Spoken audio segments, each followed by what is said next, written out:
What is going on, everybody? It is Frank the Tank, and welcome to the final week of this Winter League. Oh my goodness. Finally, it's done. This week, it doesn't really count for anything. It's only sweepers, but you know me, I record everything to from beginning to end. So, yeah, this one didn't really count for nothing, but I'm still gonna add the scores to like my average and all that stuff just to see how I finish this thing off. And as you could see by the title of the video, it was an absolute freaking nightmare. Not just for me, but for everyone.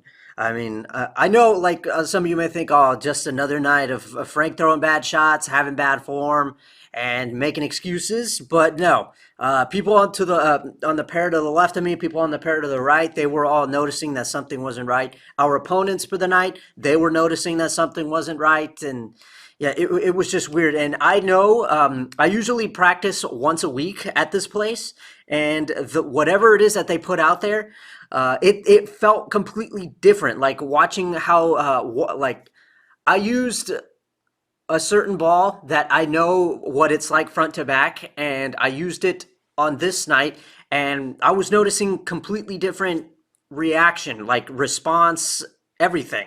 It was so weird. So it was from this night compared to the practice that I had days ago that made me think that like I'm fully convinced that they give us a different pattern on league nights compared to like the regular non-league days, because I just don't get it. But anyway, yeah, it turned out to be a struggle, and it was honestly a miracle that I was able to come away with the series that I did, because I bowled against one of the guys who I would say is like my equal in terms of average, score, or I guess skill level.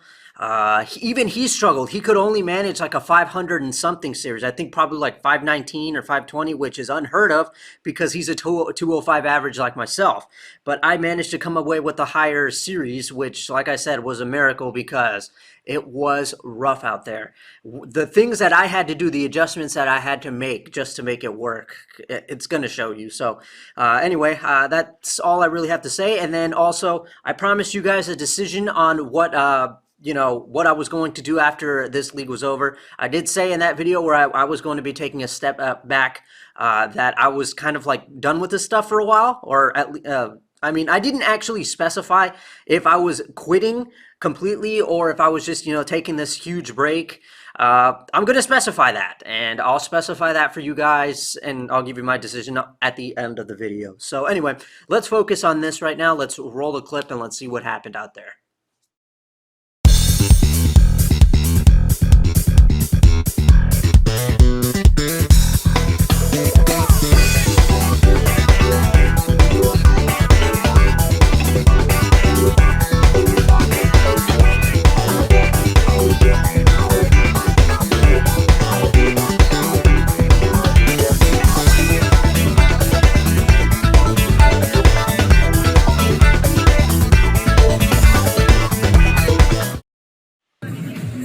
All right, you guys, here we go. The last week of this fall league. Sweepers, week number 33. So I went with a very light arsenal for this one. Nothing too crazy, because I wasn't expecting anything. I mean, after all, this is just a house shot, right?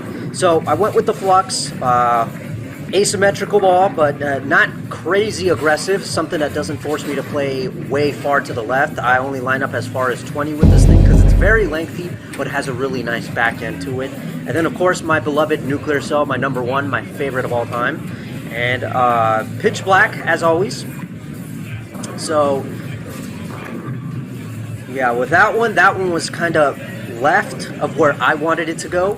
And as a result, it stayed in the oil and made it to the pocket. But as you can see, it deflected when it hit the pocket, and I left the 10. So it makes sense why I left what I left. But for me, overall, like if we're being serious here, bad approach, bad finish, and kind of a bad release based on what I felt when I let it go. But I'll take a single pin leave over a split. I just know that I still got it with my 10 pins. So I know that I've been coming out with with the same arsenal for the past couple of weeks. The bait, the phase 2, the Z Master, the pitch black. But I decided to change it up because it's been a while since I had the flux out in League. In fact, it's been a while since I've even had the flux out, period. Same thing with the nuclear cell, and I thought I'd bring it back for the last week because, after all, the flux did get me my highest League series ever, which was 753 in the Summer League. And yes, I did catch it on camera for those of you who are wondering, so if you want to check that out, it's in my playlist, Summer League, and yeah, I figured I'd bring it back. I didn't necessarily want to bring it out all this time because, remember, like I said, that was when we were using the old house shot, and this is their new house shot with some like modifications made to make it a little more difficult, I guess.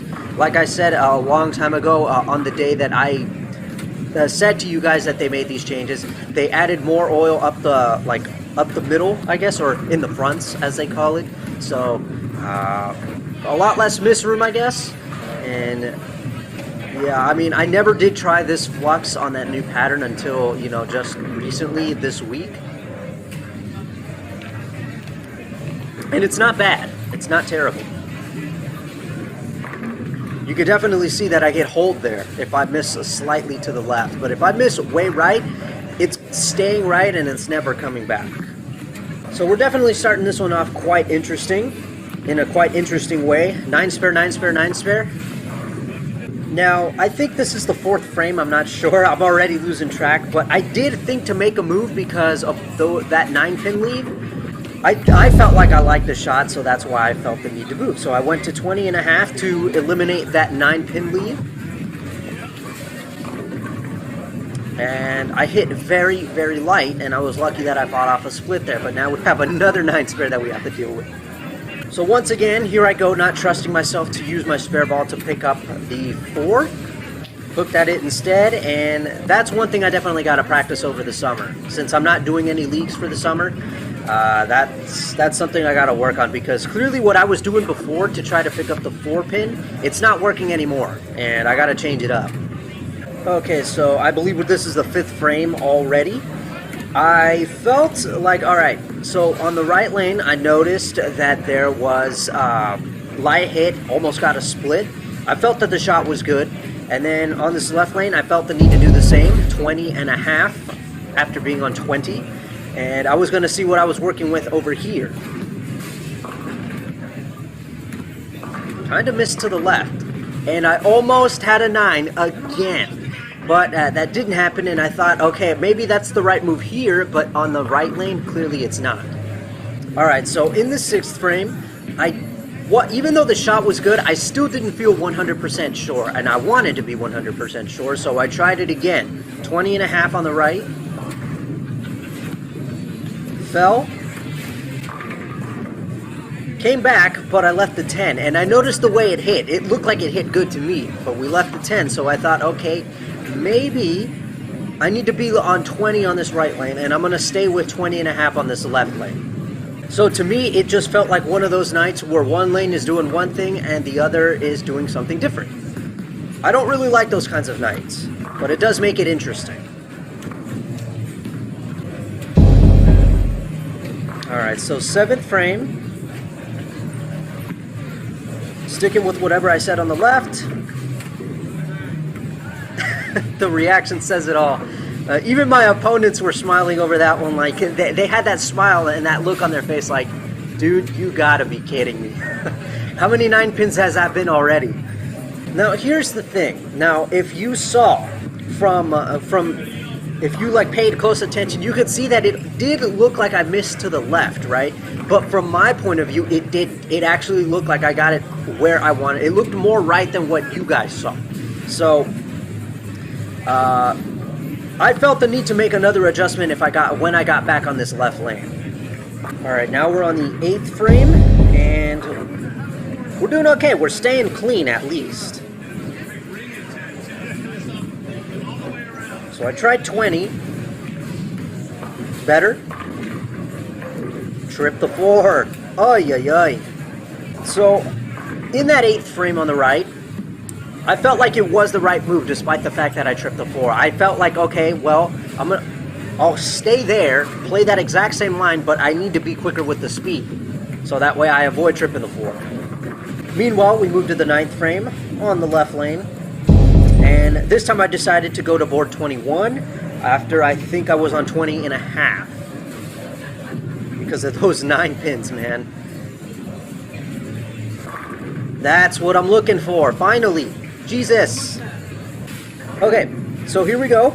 On the 10th frame, back on the right lane. And like I said, board 20, I'm going to stay there. And I need to get quicker with the speed so I don't trip the 4-pin and, you know, go high, get another high pocket hit. That one went too far to the right. I could see it almost immediately. And again, I wanted to play it safe. So, hooked at it. Alright, you guys, here we go for the last shot in the 10th, and this time, as you can see right there, in that close-up, I'm not using the bright orange flux, as you can see it right down there on the ball return.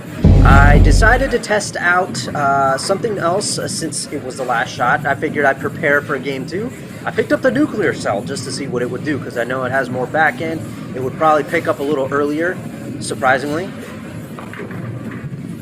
And that's what I got, but only because I missed left. And I ended up leaving the big 4 for 200, right on the dot. Now going into game 2, even though I left the big 4, I saw what I felt I needed, what I was looking for. I liked how the nuclear cell grabbed and hooked more than the flux. The flux is technically a bit lengthier, like I said, but the back end is not nearly as crazy as the nuclear cell. So, also because I had this nuclear cell, I took out that 1500 grit polish and added 4000 grit Abralon, so this thing has some more surface on it. See that? That's what I wanted to see, so I was like, yes, I found it again. Oh yeah, and I forgot to add that I lined up on board 22 with that nuclear cell, so that shows you the difference between the flux and the nuclear cell.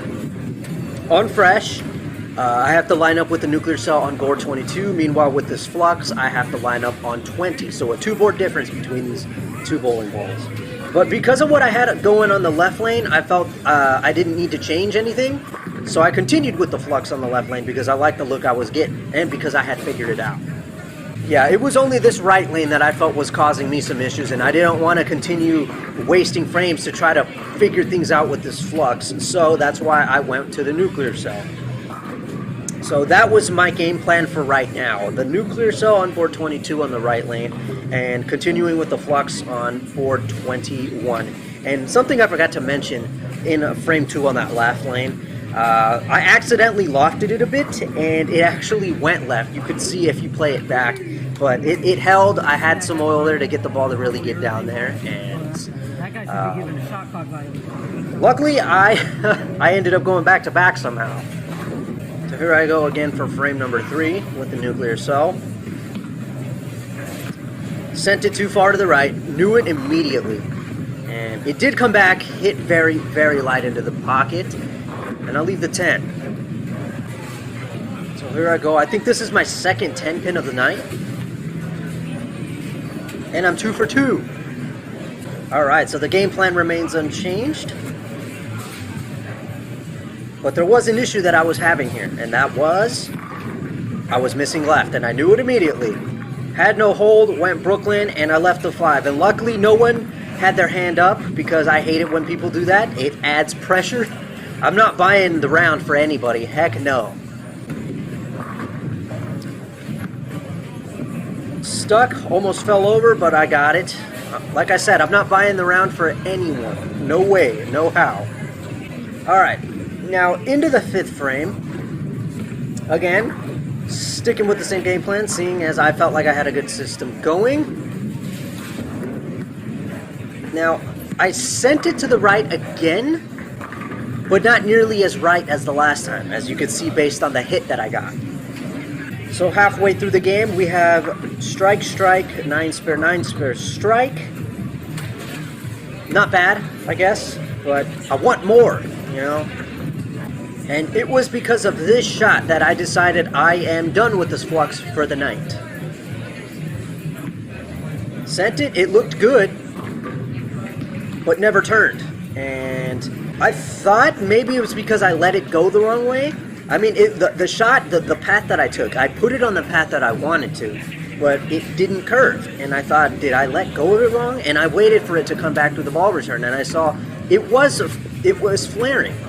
I did let go of it the right way, and I just couldn't make out why that happened. Did I miss in the oil? I don't know.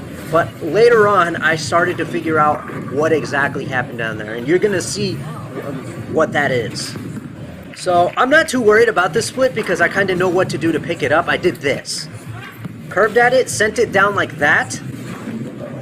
Get him to slide over, but I couldn't take out the 10. Oh, that hurts. When you do everything right, but one pin still wants to stand. So, unfortunately, our clean game is gone as we have that split that we could have made to continue staying clean, but nope.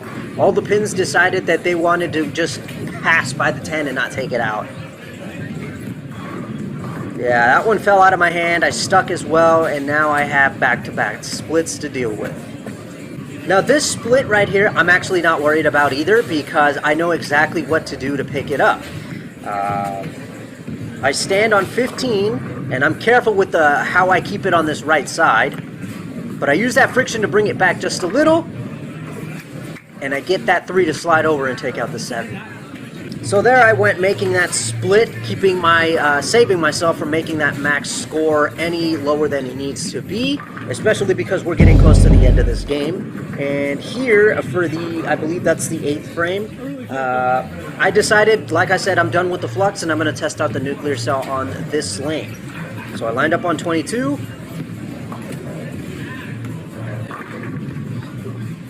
Looked good to me, but the 7 was like, yeah, right. Keep dreaming.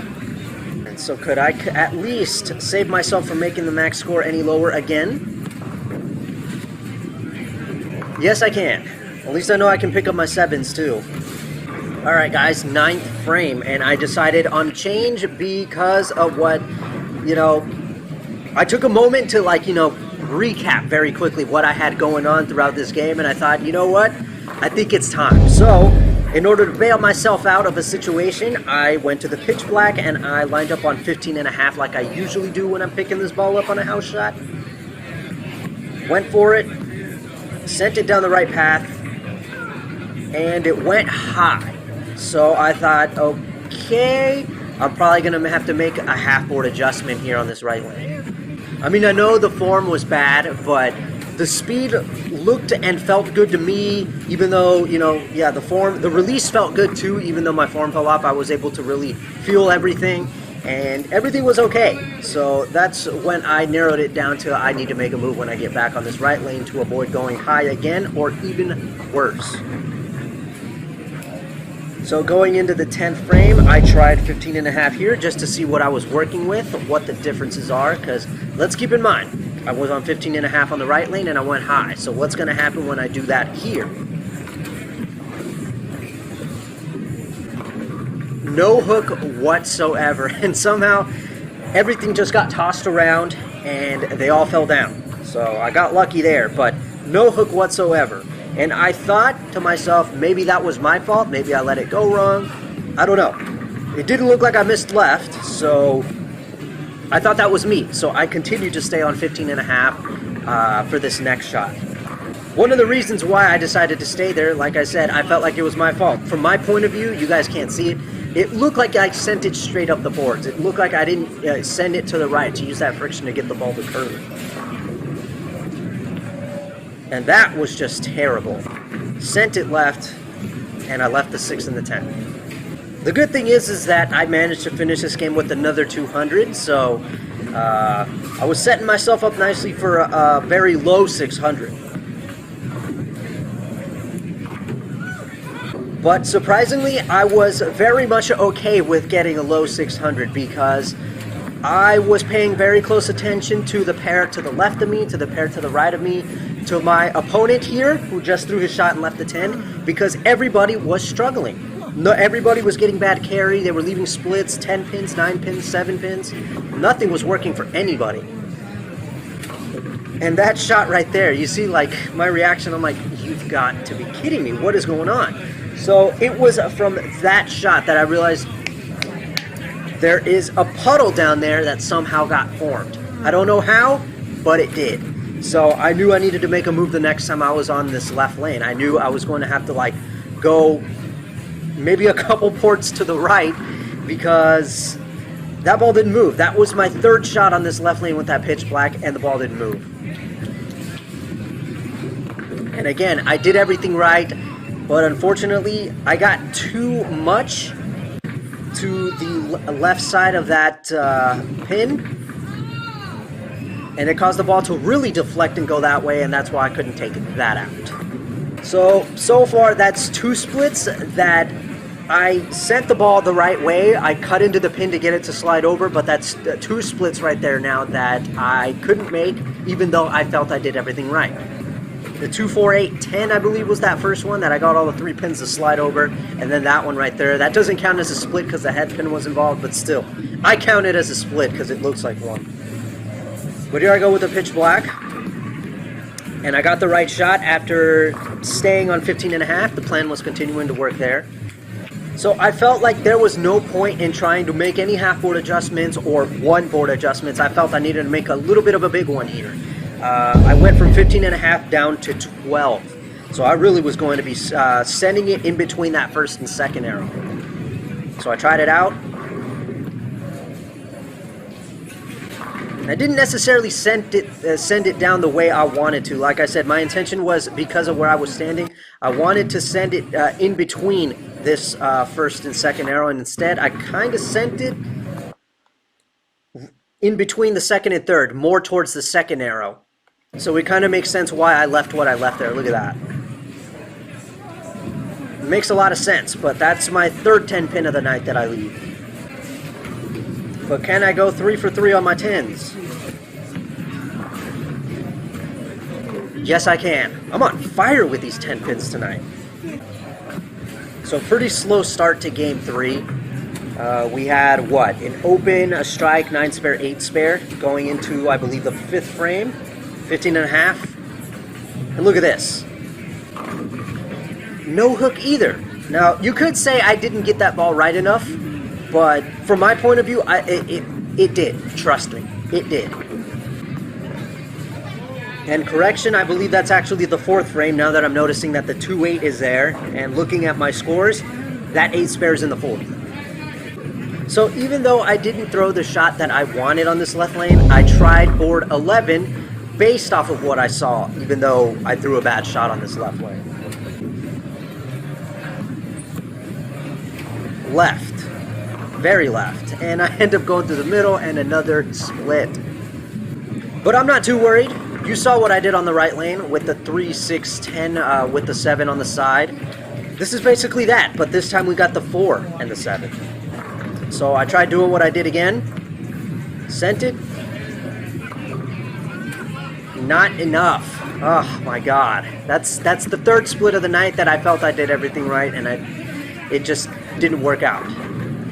So this is really not looking good for me because I need at least a high 190 game to make a 600 series. But it's really not looking good, and that open makes it even more difficult. But here I went after what I saw, and I decided to move to 12 because, well, after what I went through on the left lane, I knew immediately what I had to do on this right lane. And I found it. 412 on the right lane. So I'll be honest.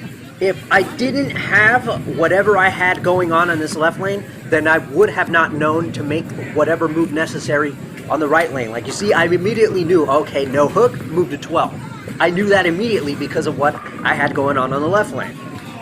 So I believe we're on the 7th now.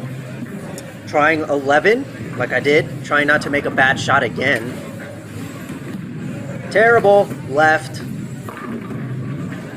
Oh, but lucky me.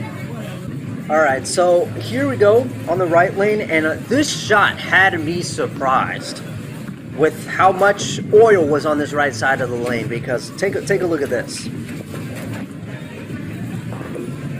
I threw it to the right early, so it technically should have gone like Brooklyn or something, but look at that. Look at that hole! My goodness. Yeah, these lanes were so bad that nobody was able to string strikes together. In fact, I'll have you know, this entire night, I was the only one that got the triple. Can you believe that? No one was able to string anything to... I mean, there were some doubles every now and then, but no one was able to triple except for me. And that confirms that I was the only one to get a ham bone. No one could get 4. You know, but I will say, I was kind of lucky because I didn't think that would strike. But it did. So, I guess that was a lucky ham bone. I don't know. But anyway, going into the 10th, I stood on 12. Feeling the pressure because I was on 4 in a row. Looked good to me. But it went light, and I left the 10. So here we go with my 4th 10 pin of the night. Can I go 4 for 4? Because I'm always that guy that misses at least 1.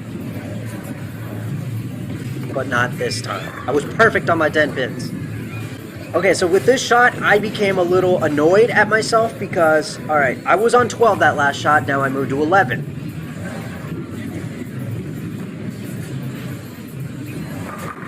And it struck. And I was annoyed by that because I'm like, really? You figured that out now? You should have figured that out a long time ago. You would have had a string of strikes. Alright, everybody. What a challenge that was, huh? That's not the way I wanted the final week to go. I wanted it to be a strike fest, but can't have it all the time, huh?